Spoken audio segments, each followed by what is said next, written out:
Bueno muchachos, mi nombre es Darío, pertenezco a la cátedra de medio enlace y vamos a tratar de resolver en principio el ejercicio número 5 de la guía de trabajos prácticos correspondiente a la unidad número 0. ¿Sí? En este caso, fíjense que nos encontramos con un cable coaxil, el cual el conductor interno de radio A se encuentra cargado con cargas positivas más Q, mientras que el radio externo, ¿sí?, el cual tiene una distancia B, se encuentra cargado con cargas menos Q. Y bueno, vamos a tener que calcular algunas cositas, varias cosas. En principio, fíjense que si leen la guía de trabajos prácticos, dice el punto A dice obtener la capacidad por unidad de longitud para una línea coaxil cuyos conductores exterior e interior tienen radios A y B respectivamente, con un dieléctrico de permitividad epsilon entre ellos. Quiere decir que acá hay una gráfica más o menos de conductor coaxil, ¿sí? Para empezar el problema en sí a resolverlo, fíjense que el primer punto dice que hay que calcular la capacidad. Si ustedes lo piensan un poquito, la capacidad relaciona de alguna forma la carga con la diferencia de potencial. Quiere decir que nosotros lo que vamos a hacer ahora va a ser tratar de calcular lo que va a ser la diferencia de potencial que se tiene entre los dos conductores, entre el conductor interior y el conductor exterior, de manera de poder reemplazarlo, ¿sí?, y poder obtener así lo que sería la capacidad por unidad de longitud. Ahora, en principio podemos decir, bueno, ¿por dónde arrancamos? ¿Sí? En este caso lo que vamos a hacer es aplicar algunos de los conceptos que ya se dio en la teoría, ¿sí?, y aplicar la ley de Gauss para poder llegar a obtener lo que va a ser la diferencia de potencial o el potencial variable. Fíjense que antes de seguir con el planteo de lo que es la ley de Gauss en sí, fíjense si uno analiza o por lo menos la dirección que debería tener el vector de densidad de flujo eléctrico o el vector D que ustedes conocen. Fíjense que evidentemente si yo tengo cargas positivas en el centro del conductor de radio A y cargas negativas en lo que sería el conductor externo, evidentemente la dirección del vector D va a ser radial y hacia afuera. Quiere decir que por eso ya acá queda marcado en principio en lo que es este gráfico. Acá también lo que vemos es un diferencial de superficie que después más adelante vamos a volver sobre este gráfico en sí. En principio nos quedamos con lo que es la dirección del vector D o densidad de flujo eléctrico. Es decir que fíjense que acá vemos que el vector D va a ser igual al módulo de D, ¿sí?, multiplicado por el versor R, que es la dirección en principio de ese vector. Si uno al principio dice, bueno, vamos a ver entonces cómo aplicamos la ley de Gauss, nosotros sabemos que la ley de Gauss sí establece que el flujo de salida del campo eléctrico a través de cualquier superficie cerrada va a ser igual a la carga total encerrada en dicha superficie dividida por la permitividad. Quiere decir que uno podría plantear la ley de Gauss, ¿sí?, desde el punto de vista ya sea del vector D o bien desde el punto de vista del campo eléctrico, ¿sí? En este caso en particular, fíjense que lo vamos a plantear desde el punto de vista del vector de densidad de flujo eléctrico B. Ahora uno dice, bueno, si yo tengo que aplicar la ley de Gauss, ¿dónde aplicaría la ley de Gauss para el caso, ¿sí?, en particular de este ejercicio? Fíjense que acá hay una vista, ¿sí?, de lo que sería el coaxil, pero visto de frente. Y lo que se hace en sí es encerrar tres zonas, ¿sí? Una zona que va a ser la zona interior a lo que sería el conductor A de radio A, otra zona que va a estar entre lo que es el conductor A y el conductor B, y otra zona que va a encerrar en sí a todo lo que sería tanto el conductor A como el conductor B. Esas serían las tres zonas. Entonces uno pensaría, bueno, evidentemente, ¿dónde debería yo aplicar, ¿sí?, la ley de Gauss para poder calcularlo? Fíjense que en el caso de la zona 1, que es la zona de radios inferiores al radio A, evidentemente nosotros ahí estamos parados sobre lo que va a ser el conductor, ¿sí? Entonces quiere decir que sobre un conductor directamente el campo eléctrico va a ser igual a 0, por lo tanto no tendría sentido calcularlo en esta zona. Después vamos a tener otra zona que va a ser la zona entre lo que es el radio interior A y el radio interior B, o sea, si estaríamos parados en la zona del dieléctrico.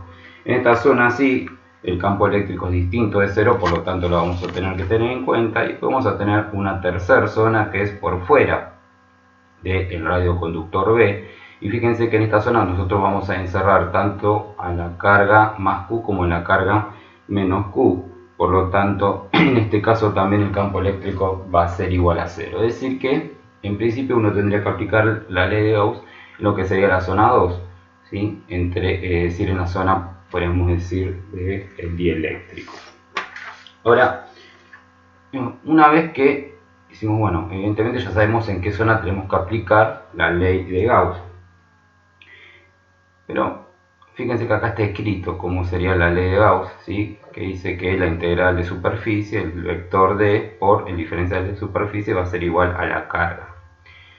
Ahora, si nosotros dijimos entonces que tenemos que aplicar la ley de Gauss en lo que sería el cilindro propio del dieléctrico, fíjense, acá hay otra gráfica, un poquito más abajo, uno podría decir que si vemos el cilindro en sí, este cilindro va a estar formado por lo que va a ser una tapa, ¿sí? La tapa de adelante, después el cuerpo propio del dieléctrico y una tapa trasera. Quiere decir que en principio uno dice, bueno, tendríamos tres lugares en donde tendremos que aplicar, ¿sí? Lo que va a ser la ley de Gauss para poder calcular cuál va a ser en este caso el vector D o bien el campo eléctrico, depende de cómo la planteemos. Pero fíjense ustedes que nosotros cuando arrancamos el problema en sí, ¿qué dijimos del vector densidad de flujo eléctrico D? Que apuntaba evidentemente, o que tenía una, evidentemente que era radial, ¿sí? Quiere decir que si va a ser radial y saliente, evidentemente nosotros no vamos a tener que calcular en este caso lo que va a ser la densidad de flujo eléctrico tanto en la tapa de adelante como en la tapa trasera de lo que va a ser este cilindro en sí, ¿sí? Porque no tendría sentido, ya que el vector D, ¿sí?, solamente tiene dirección radial. Es decir, entonces que ya nos quedamos con la idea de que vamos a tener que calcular lo que es el vector D solamente lo que es el cuerpo del dieléctrico. Y ahora sí, en principio volvemos a lo que habíamos planteado de cómo escribimos a lo que es la ley de Gauss. Fíjense que habíamos dicho que la ley de Gauss era igual a la densidad del flujo eléctrico multiplicado por el diferencial de superficie, ¿sí? Y ese va a ser igual a la carga encerrada.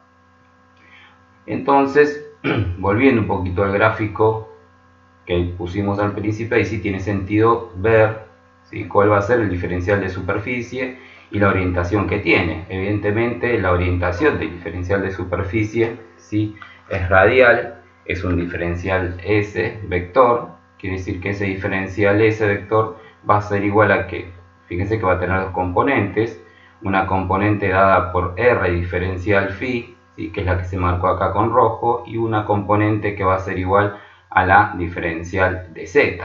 Ese va a ser entonces el diferencial de superficie orientado, ¿sí?, con orientación, ¿sí?, según R versor. Fíjense que acá está escrito. Quiere decir entonces que cuando reemplazamos, ¿sí?, para poder calcular lo que es el vector D, fíjense que vamos a tener que integrar, ¿sí?, nos va a quedar entonces que el módulo del vector D va a ser igual a multiplicado por R diferencial phi, diferencial diferencial I, que es donde evidentemente no, acá hay un error, esto es diferencial de Z, ¿sí?, va a ser igual a la carga encerrada. Fíjense que acá sí figura diferencial de Z. Ahora, acá pusimos el módulo, ¿sí? Acá fíjense que arriba teníamos escrito D vector multiplicado por diferencial de superficie, también vector. Ahora, esto evidentemente tiene que ser igual a que, fíjense que es igual a una carga, tiene que ser igual evidentemente a un escalar. Fíjense entonces que cuando nosotros reemplazamos, ¿sí?, acá ponemos directamente el módulo, va a ser el módulo multiplicado por el R versor, y el diferencial de superficie orientado, que también estaría multiplicado por un R versor. Quiere decir que quedarían dos R versores multiplicando, lo cual eso va a ser igual a 1. Y por eso acá directamente no lo pusimos en la ecuación. Y por eso ahora vamos a trabajar directamente con lo que va a ser el módulo de el vector D. Siguiendo un poquito, fíjense que nosotros vamos a tener que integrar entonces según phi versor y según z versor. En el caso de phi versor, acuérdense que va a ser de acuerdo a las coordenadas, ¿sí? Era la puerta que se abría, y entonces en este caso fíjense que va a tener variación entre 0 y 2pi. Y para el caso del diferencial de z, o sea la integral de z, va a ser todo lo que es el largo del conductor, de lo que sería el coaxil, que va a ser entre 0 y L. Quiere decir que resolviendo eso, fíjense que acá va a quedar que va a ser igual al módulo del vector D multiplicado por R por 2pi por la longitud. Eso va a ser igual a la carga. Bueno, y acá directamente pasamos hacia el otro lado y nos va a quedar que el vector de densidad de flujo eléctrico va a ser igual a la carga dividido 2pi por R por la longitud del coaxil. Acuérdense ustedes de que una de las ecuaciones constitutivas de Maxwell, ¿sí? ¿Se acuerdan lo que decía? Que el vector densidad de flujo D era igual al campo eléctrico por la permitividad. Quiere decir que también podemos ver el campo eléctrico, que va a ser igual a la carga dividido 2pi por la distancia R por la longitud, y acá va a aparecer entonces el epsilon, que corresponde a la permitividad, en este caso de nuestro dieléctrico. Otra cosa importante, sí, que acá se marcó, fíjense que la dirección del campo eléctrico va a ser la misma que la del vector densidad de flujo eléctrico D, ¿sí? Es decir, que su orientación también va a ser en este caso radial. Quiere decir que si nosotros escribimos el campo eléctrico directamente como vector, ¿sí? Va a quedar que va a ser igual a su módulo multiplicado por el R versor. Así, de esta manera ya podemos decir que obtuvimos, ¿sí?, tanto lo que es la densidad de flujo eléctrico como el campo eléctrico.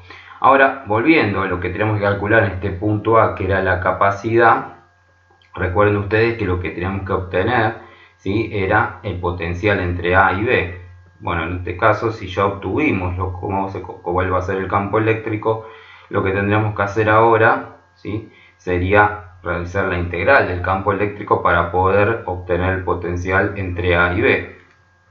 Para este caso, fíjense de que si vemos que el diferencial de longitud, para poder integrar, ¿sí?, al campo eléctrico y poder obtener la diferencia de potencial, ¿sí?, este diferencial de longitud también en coordenadas, lo que serían coordenadas cilíndricas, va a estar dado por un diferencial de R multiplicado por el R versor. Quiere decir que simplemente lo que tenemos que hacer es integrar entre lo que va a ser las distancias, ¿sí?, propias internas del coaxil, que es como de alguna forma también va a variar el potencial entre las distancias A y B, ¿sí?, de la integral del campo eléctrico por diferencial R entre A y B. Acá lo que hacemos directamente es reemplazar el campo eléctrico que obtuvimos anteriormente, y fíjense de que nos va a quedar, bueno, acá la integral va a estar dada por, fíjense que se integra en 1 sobre R, ¿sí? Por lo tanto la integral esa va a ser igual al logaritmo sobre la integral. Por eso vemos que una vez que reemplazamos, va a quedar que el potencial entre A y B va a ser igual a la carga dividido 2pi por epsilon por la longitud, y acá va a quedar el logaritmo de A menos el logaritmo de B, que es lo mismo que poner logaritmo de A sobre B. Pero fíjense que con el signo menos, ¿sí?, si nosotros, es lo mismo que demos vuelta, ¿sí?, eso con respecto a las propiedades del logaritmo, y es lo mismo que escribamos el logaritmo de B sobre A. Quiere decir que de esta forma se obtiene entonces, ¿sí?, la diferencia de potencial B a B, y podríamos o estaríamos en condiciones de poder calcular la capacidad por unidad de longitud, ¿sí?, siendo que la capacidad por unidad de longitud va a ser entonces igual a la carga sobre B a B. Fíjense que reemplazando directamente el potencial calculado, sí va a quedar que va a ser igual a 2pi por epsilon sobre el logaritmo de B sobre A. Esa va a ser la capacidad por unidad de longitud. es bueno que siempre cuando realicen este tipo de cálculos, ¿sí? Vayan poniendo las unidades, ¿sí? Entre corchetes, para poder hacer alguna relación respecto a eso, para ver cómo les van dando los resultados. Siempre va a ser recomendable. Fíjense que en este caso, bueno, la permitividad se mide en faradios sobre metro, por lo tanto, y acá directamente las distancias de A y B, que son en metros, se me van a anular, por lo tanto, la capacidad por unidad de longitud va a ser igual a faradios sobre metros. Siguiendo un poquito con lo que va a ser el siguiente punto, ¿sí? El siguiente punto decía, a ver si lo tengo acá para poder leerlo, decía obtener, ¿sí? El radio interior que minimiza el campo eléctrico en el interior del coaxil. O sea, había que obtener cuál era el radio más chico, ¿sí? Manteniendo, o sea, hay que obtener cuál es la relación entre radios, podríamos decir, manteniendo fijo una de las distancias, en este caso manteniendo fijo el radio B, que permita minimizar el valor del campo eléctrico, ¿sí? A lo que sería el campo mínimo. O sea, ¿cuál sería esa relación de manera que el campo eléctrico, para el caso de siempre, ¿no? En este caso del coaxil, sea mínimo? Entonces, uno, para poder empezar a pensar un poquito esto, uno podría decir, bueno, ¿qué pasa si yo, por ejemplo, tendría varios, disculpen el ruido de fondo, pero bueno, evidentemente es inevitable. ¿Qué pasaría si yo tuviera varios tipos de coaxiles? O sea, pero todos que tengan la misma distancia del radio exterior B igual, pero que yo vaya cambiando la distancia del radio interior A. Es decir, que todos tuvieran la misma distancia B, pero diferentes distancia A. ¿Sí? Entonces, uno lo podría pensar así. Entonces, a partir de ahí, decir, bueno, vamos a evaluar, ¿sí? Cuál debería ser esa relación entre radios de manera de poder obtener el campo mínimo, siempre manteniendo la distancia del radio exterior B igual, sin modificarla. Entonces, para obtener esto, en este caso lo que hacemos es decir, bueno, vamos a calcular entonces cuál va a ser el potencial entre A y B, cosa de después obtener el campo eléctrico, y una vez que tenemos el campo eléctrico y veamos cómo de alguna manera existe una relación entre lo que va a ser las distancias entre internas del conductor A y el conductor B, porque vamos a ver que aparece directamente dentro de la ecuación del campo eléctrico, vamos a poder evaluar entonces cuál es esa relación para que el campo eléctrico sea mínimo, ¿sí? Es decir que lo que hacemos va a ser algo similar a lo que hicimos antes, pero lo que vamos a hacer ahora es, como queremos obtener cuál es la relación para campo eléctrico mínimo, vamos a partir ahora por obtener directamente lo que es el potencial, ¿sí? Fíjense que antes lo que hicimos nosotros fue a partir de la aplicación de la ley de Gauss, ¿sí? Trabajamos un poquito con la ley de Gauss y llegamos al valor del potencial. Ahora vamos a hacer al revés, vamos a calcular en principio el potencial, vamos a obtener el campo eléctrico y después vamos a trabajar un poquito con lo que es la ecuación del campo eléctrico en sí.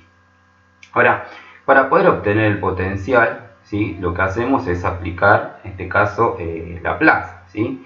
Fíjense que en este caso, como no hay cargas libres, ¿sí?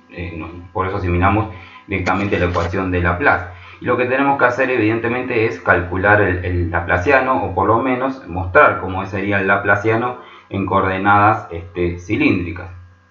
Ahora, fíjense que nosotros ya sabemos que el potencial varía radialmente. Quiere decir de que podríamos decir que el laplaciano solamente lo que va a subsistir de toda la ecuación de lo que es el laplaciano es de acuerdo al que tiene variación radial, es decir, solamente va a subsistir este primer término, mientras que los otros dos términos, ¿sí? que varían uno según phi y el otro según z, desaparecerán en principio de esta ecuación. Que sí que trabajamos solamente con esta parte del laplaciano, ¿sí? Fíjense que dice que el laplaciano de b de r es igual a 1 sobre r por la derivada con respecto a r de r por el diferencial de b con respecto a r. Y trabajando entonces con esto, igualándolo a cero, evidentemente, porque dijimos que era Laplace y no había cargas libres, ¿sí? Entonces, vamos a llegar, fíjense que acá lo que hacemos directamente es esto, una vez que igualamos esto a cero, pasamos para el otro lado, hacemos un poco de matemática y obtenemos que si uno aplica la integral, en este primer caso vamos a quedarnos con que R por diferencial de B con respecto a R va a ser igual a una constante C1, ¿sí? Este diferencial de B vendría a ser o sea, lo que sería la tensión, ¿sí? La derivada de la tensión con respecto a R. Fíjense que en este caso llegamos a una primera constante C1. Si aplicamos nuevamente la integral, ¿sí? Vamos a ver entonces que aplicamos la integral a de diferencial de B con respecto a R es igual a constante C1 sobre R. Vamos a ver entonces que integrando llegamos a que el potencial que depende de la distancia radial R va a ser igual a una constante C1 multiplicado por el logaritmo de R más una constante C2. Fíjense que, bueno, esto lo habrán visto ustedes en análisis matemático, pero esto corresponde a lo que va a ser la solución general, ¿sí? De la ecuación diferencial que planteamos más arriba, ¿no? Que sería esta. Quiere decir entonces de que de esta solución general, ¿sí? Lo que tendríamos que hacer ahora es decir, bueno, vamos a aplicar condiciones de contorno para ver cómo se debería comportar. Evidentemente para la distancia R, ¿sí? La distancia radial R, cuando la distancia radial R sea igual a B, el potencial B de R debería ser igual a 0. Mientras que esa sería una de las condiciones. Mientras que la otra condición, ¿sí? Es que cuando R sea igual a A, el potencial evaluado en ese punto sea igual a B0. Aplicando esas condiciones entonces y tratando de resolver un poco, vamos a ver entonces que vamos a llegar a poder obtener lo que es en principio la constante C2, ¿sí? Despejando, obtenemos que la constante C2 va a ser igual a menos C1 por el logaritmo de B. Reemplazando, obtenemos de que B0 va a ser igual a C1 por el logaritmo de A menos C1 por el logaritmo de B. Y bueno, y acá aplicamos nuevamente propiedad del logaritmo y vamos a obtener de que B0 va a ser igual a una constante C1 por el logaritmo de A menos B, que es lo mismo que poner logaritmo de A sobre el logaritmo de B. De acá directamente despejamos, ¿sí? Lo que nos faltaría entonces para después reemplazar en la solución general es la constante C1. Por lo tanto reemplazamos a C1, que va a ser igual a B0 sobre el logaritmo de A sobre B. Y ya directamente con la constante C1 podemos reemplazarlo tanto acá arriba para obtener la constante C2 y ya directamente escribir cómo sería la solución particular. Fíjense que la solución particular va a ser igual a B de R, es decir, el potencial que varía en R, que va a ser igual a la tensión B0 sobre el logaritmo de B sobre A multiplicado por el logaritmo de B sobre R. Una pequeña recomendación, ¿sí? Siempre que lleguen a una solución particular, cuando hacen este tipo de ejercicios, es recomendable siempre que hagan una pequeña verificación para ver si en realidad lo que hicieron está bien. Si bien este tipo de ejercicios suele ser típico, siempre es conveniente hacer la verificación. Fíjense que cuando hacemos la verificación, lo único que tenemos que hacer es decir, bueno, esto fue lo que obtuvimos, esta fue la solución particular. Bueno, ¿qué pasa cuando R es igual o sea, reemplazamos las condiciones de contorno? En el caso de R igual a B, nosotros sabemos de que B de R igual a B tiene que ser igual a 0. Bueno, evidentemente es lo que pasa, porque fíjense que cuando R es igual a B, me va a quedar que el logaritmo de B sobre B, el logaritmo de 1, es igual a 0, por lo tanto B de R en B va a ser igual a 0. Para el caso de R igual a A, sabemos que tiene que ser igual a B0. Bueno, evidentemente, para el caso de R igual a A, fíjense que va a quedar que el logaritmo de B sobre A, y abajo tenemos el logaritmo de B sobre A, por lo tanto estos dos se van a anular y me va a quedar que entonces de que B de R, cuando R es igual a A, va a ser igual a B0. Con eso decimos que, bueno, de alguna manera lo que calculamos lo pudimos verificar. Ahora sí, una vez que tenemos el potencial, ¿sí? El paso siguiente sería obtener lo que es lo que estamos buscando acá, que va a ser el campo eléctrico, ¿sí? Fíjense que para este caso en el cual calculamos el campo eléctrico, ¿sí? Nosotros sabemos que el campo eléctrico se calcula como menos el gradiente del potencial, ¿sí? Entonces, bueno, simplemente acá lo que hacemos es poder reemplazar a lo que es el potencial, y sabemos que el gradiente va a ser la derivada, ¿sí?, con respecto a R, porque evidentemente, planteando nuevamente el gradiente, nosotros sabemos de que la variación de campo eléctrico solamente se produce radialmente, quiere decir de que debemos derivar respecto de R. Lógicamente, al derivar respecto de R, bueno, vamos a llegar a un valor de campo eléctrico que va a ser, fíjense, el valor de campo eléctrico va a ser igual a B0 sobre el logaritmo de B sobre A multiplicado por 1 sobre R según R versor. Fíjense que de alguna manera llegamos un poco a lo que habíamos planteado un poquito. Habíamos dicho nosotros de que el campo eléctrico iba a depender un poco, ¿sí?, de las distancias entre las distancias radiales, ¿sí?, tanto el conductor interno como el conductor externo. Bueno, evidentemente acá lo estamos viendo con el resultado. Ahora, fíjense ustedes que uno podría decir, bueno, a partir de esto digo, bueno, ¿cuál es el valor de campo máximo? O yo me podría plantear, a partir de esta ecuación que obtengo acá de campo eléctrico, ¿cuál es el valor o para qué valor, por ejemplo, de R uno podría obtener el campo máximo, ¿sí?, si es que este campo va a variar según R? Bueno, evidentemente la distancia R, donde yo evalúo, el punto donde yo evalúo que quiero calcular el campo eléctrico, evidentemente va a depender, uno podría decir, bueno, voy a tener valores máximos y mínimos, ¿sí?, que puedo poner de R. Fíjense que el valor mínimo de R que yo puedo poner ahí es el de la distancia A, ¿sí?, que va a ser la distancia del conductor interno, que es igual a A. Quiere decir evidentemente que, y esa distancia, ¿cómo va a ser con respecto a otra distancia? Y evidentemente va a ser más chica. Quiere decir de que si uno dice, bueno, para R igual a, evidentemente vamos a obtener el valor de campo máximo, ¿sí? Quiere decir que el campo eléctrico máximo va a ser igual a cuando R, esta distancia R sea igual a, que va a ser de alguna forma la distancia más chica donde yo puedo evaluar el campo eléctrico. Fíjense que acá lo pusimos, ¿sí? Dijimos, bueno, el campo eléctrico máximo para el caso de, por ejemplo, un coaxil que tenga una distancia radial A1, ¿sí? Entonces por eso pusimos campo eléctrico máximo 1, va a ser igual a B0 sobre el logaritmo, ¿sí?, de B sobre A1, que A1 va a ser esa distancia, multiplicado por 1 sobre A1 por el R versor, ¿sí? Entonces ahora, ¿qué era lo que de alguna manera pedía el problema? Es decir, bueno, ¿qué pasa si yo dejo fijo, por ejemplo, habíamos dicho, dejamos fijo la distancia externa, más alejada, o sea, la distancia del conductor externo, la dejamos fija y variamos, ¿sí?, la distancia del conductor interno?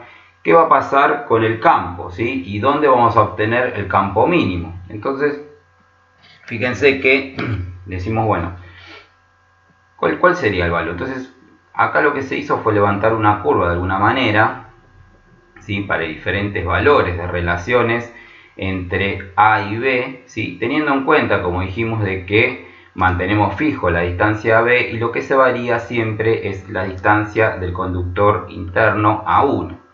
Fíjense entonces de que en esta curva, ¿sí?, que se hizo, más o menos da que el valor de campo eléctrico máximo va a ser mínimo, o sea, el campo eléctrico va a ser mínimo aproximadamente, acá dice, en una relación de A sobre B aproximadamente de 0,35. Es decir, más o menos en ese valor es donde el campo eléctrico va a dar mínimo, ¿sí? Eso va a ser desde el punto de vista, podríamos decir, no tan formal, o sea, podríamos hacer esto un poco más formalmente, que bueno, que sería lógicamente aplicar la derivada, ¿sí?, con respecto al módulo del campo eléctrico que recién calculamos arriba y igualarlo a cero. Evidentemente nosotros en ese punto podríamos decir de que podríamos sacar de ahí, al igualar eso o sea, al igualar la derivada del campo eléctrico máximo, el módulo del campo eléctrico máximo igual a 0, de ahí podríamos despejar la relación entre A y B, o sea, esto que está acá, y de alguna manera podríamos obtener, para ese valor evidentemente, ahí vamos a obtener el campo mínimo, ¿sí? Quiere decir entonces de que si uno lo hace a esto más formal, como les dije recién, y derivando, fíjense que acá lo que vamos a tener que hacer, como A está tanto en la primera parte, esto acá se está multiplicando, ¿no? Dice B0 sobre el logaritmo de A sobre B multiplicado por 1 sobre A. Quiere decir que vamos a tener que aplicar propiedad acá para poder derivar, o sea, vamos a tener que derivar la primera parte, o sea, derivar la primera parte y dejar constante la segunda, y después lo mismo, o sea, sumamos y derivamos lo que va a ser la segunda parte y dejamos constante la primera, o sea, propiedad pura y exclusivamente de cuando estamos derivando. Una vez que hacemos esto y resolvemos un poco matemáticamente, vamos a llegar a que la relación entre A sobre B va a ser igual, fíjense, a 1 sobre epsilon, que es 1 sobre E, no epsilon, 1 sobre el número E, que es 0,36787, que es aproximadamente lo que habíamos visto acá. Nosotros habíamos visto más o menos 0,35. La relación, bueno, la relación exacta es 0,36787, que es 1 sobre el número E. Quiere decir de que para esta relación entre A y B es donde vamos a obtener el campo eléctrico mínimo, ¿sí? De esta manera, de alguna forma, podemos decir que comprobamos lo que habíamos dicho al principio, de que la relación, evidentemente, donde yo evalúo el campo, o sea, va a haber una dependencia de la relación entre el radio interno A y el radio interno B para valorar, ¿sí?, el valor del campo eléctrico. Y ahora simplemente lo que hacemos en este último punto C, decimos, bueno, calculamos la capacidad por unidad de longitud, ¿sí?, para el caso de esta relación en donde el campo era mínima. Simplemente lo que hacemos es reemplazar, fíjense que para este caso lo que hacemos es reemplazar acá el número E, es decir, C sobre L va a ser igual a 2pi por epsilon sobre el logaritmo de B sobre A. Y bueno, acá como sabíamos que la relación era E, bueno, el logaritmo de E va a ser igual a 1, por lo tanto la capacidad por unidad de longitud para el caso del campo eléctrico mínimo va a ser igual a 2 por pi por epsilon. Con esto quedaría resuelto lo que sería el problema entonces número 5 de la guía de trabajos prácticos número 1.